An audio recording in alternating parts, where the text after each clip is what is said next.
Good morning children. In today's class we are going to learn some miscellaneous problems from chapter 8. Questions 1 and 2. Kindly refer BM61 video. Question number 5. Determine the standard error of proportion for a random sample of 500 pineapples which were taken from a large consignment and 65 were found to be bad. It is a question of standard error of proportion. We recall the formula root of PQ by N, where P is population proportion. But in this problem, we are given only sample proportion. Out of 500 apples,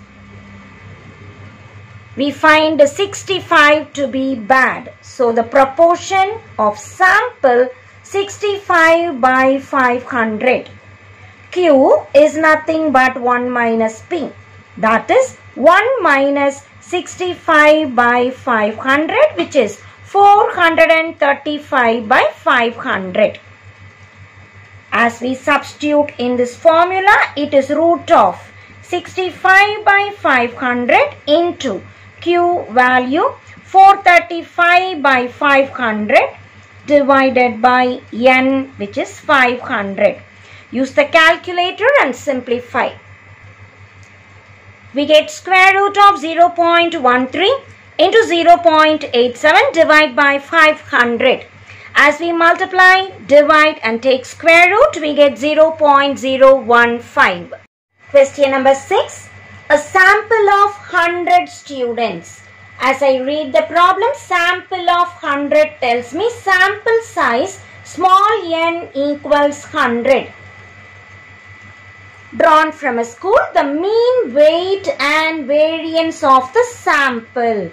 So mean 67.45 kg, variance 9 kg.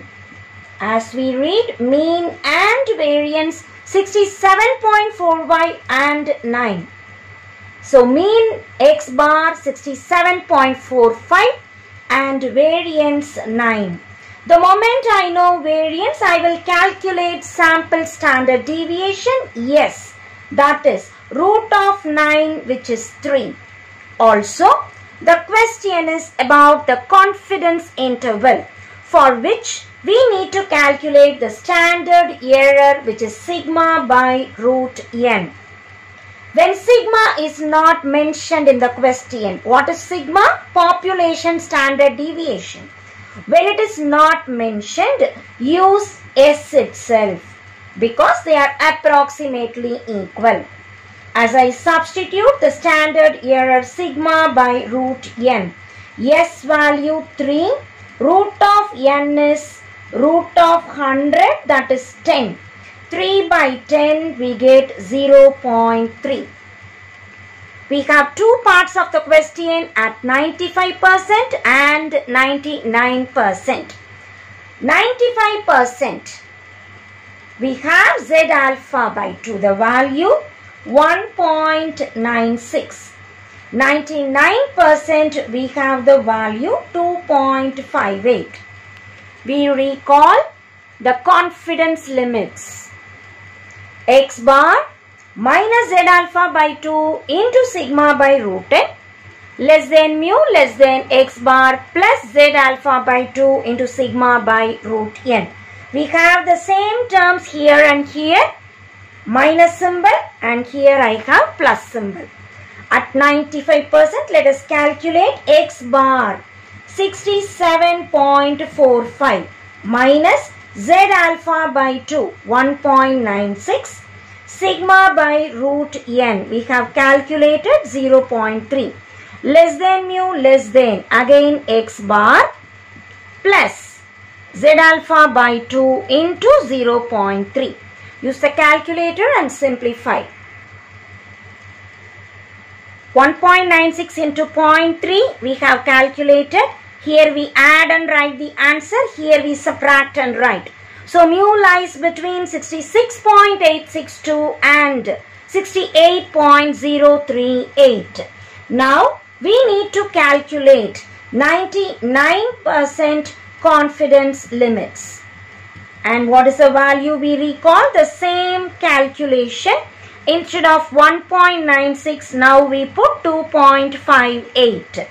67.45 minus Z alpha by 2 is 2.58 into 0.3. Less than mu less than 67.45 plus 2.58 into 0.3. 2.58 into 0.3, 0.774. Here we add and here we subtract. As we subtract, it is 66.676. As we add, we get 68.224. As we tabulate the answer, at 95% we have the interval 66.86 to 68.04 as we approximate. 99% 66.68, less than mu less than 68.22.